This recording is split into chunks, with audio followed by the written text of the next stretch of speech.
कैलाश मानसरोवर यात्रा के लिए जरूरी पैकिंग क्या है?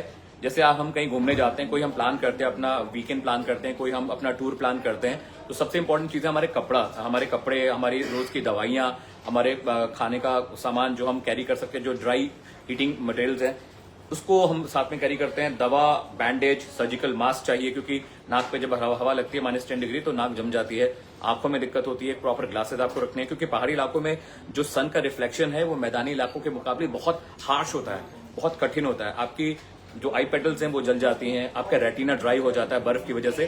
तो एक अच्छा ग्लास कैरी करना है आपको, रोज की दवाइयां कैरी करनी है, एक मास्क आपको कैरी करना है। इसके अलावा जो गर्म कपड़े आप पहने, देखिए पहाड़ी इलाकों में जो मेरा अनुभव है, जब टेम्परेचर बहुत लो हो तो आपको लेस में कपड़े पहनने चाहिए।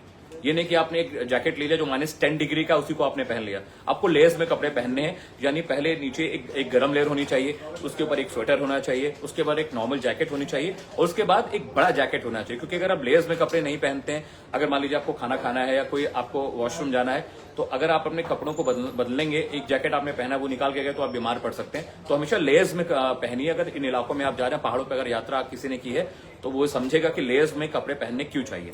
दूसरा, सॉक्स बहुत इंपॉर्टेंट पार्ट है, शूज बहुत इंपॉर्टेंट पार्ट है क्योंकि आपको बहुत लंबी यात्रा पैदल चलकर तय करनी है। तो अच्छी क्वालिटी का एक शूज होना चाहिए, अच्छी क्वालिटी के सॉक्स आपके पास होने चाहिए और इनके बहुत सारे पेयर्स कैरी करने हैं आपको, क्योंकि 20-22 दिन की यात्रा है। तो जितने मैक्सिमम आप सॉक्स के पेयर ले सकते साथ रखिए। अपने जो स्किन आपके जिन्हें अंडरगारमेंट्स कहते हैं, जो स्किन वेयर्स हैं उनको साथ रखिए और ज्यादा मात्रा में रखिए।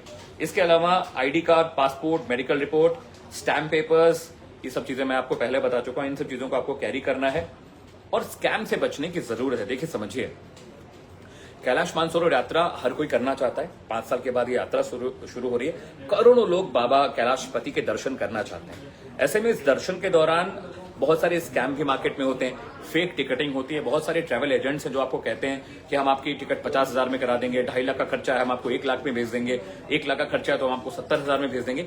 इस तरह के स्कैम से बचने की जरूरत है क्योंकि सरकार ने बाकायदा इसके लिए वेबसाइट बनाई है। उन वेबसाइट्स पर जाके आप पूरी डिटेलिंग पढ़ सकते हैं। जो रजिस्ट्रेशन होता है वो सरकारी वेबसाइट पर होता है। अब रही बात खर्चे की कि खर्चा कितना आता है। देखिए, मैंने आपको 2 रास्ते बताए हैं। पहले कैलाश मानसरोवर यात्रा की जो कॉस्टिंग थी, जो खर्चा था, वो सिर्फ 1 लाख रुपए का था। लेकिन अब अगर आप जाते हैं तो 1,80,000 से लेकर 2.5 लाख तक का ये एक्स्ट्रा खर्चा है। इसमें कोई भी प्रोसेसिंग फी और ये सब चीजें इंक्लूड नहीं है।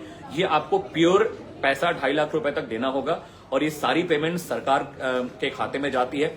जो यात्रा स्थल पर कुछ पेमेंट्स आपको करनी पड़ेंगी, कुछ पेमेंट्स आपको जब आप चाइना बॉर्डर पे पहुंचते हैं वहां पे कुछ पेमेंट्स आपको करनी पड़ेंगी, कुछ रजिस्ट्रेशन आपको करने पड़े। तो सरकार ने बाकायदा अपने लिए उसके लिए एक विंडो बना रखी है। उन विंडोज के जरिए जाइए और जो भी पेमेंट्स करनी है, सबकी आईडी प्रूफ, सबके ट्रांजेक्शन रिसिप्ट आपको रखने जरूरी है। 13 मई आखिरी तारीख है। अगर आप बाबा कैलाशपति के दर्शन करना चाहते हैं, बाबा के धाम जाना चाहते हैं, तो जो 13 तारीख है वो आखिरी डेट है और उससे पहले रजिस्ट्रेशन करा लीजिए। और एक बात और बहुत इंपॉर्टेंट है कि जो लोग चाहते हैं वो जाएं, ऐसा नहीं है। बाकायदा ड्रॉ निकलता है, उस ड्रॉ के बाद ही आप कैलाश मानसरोवर की यात्रा कर सकते हैं।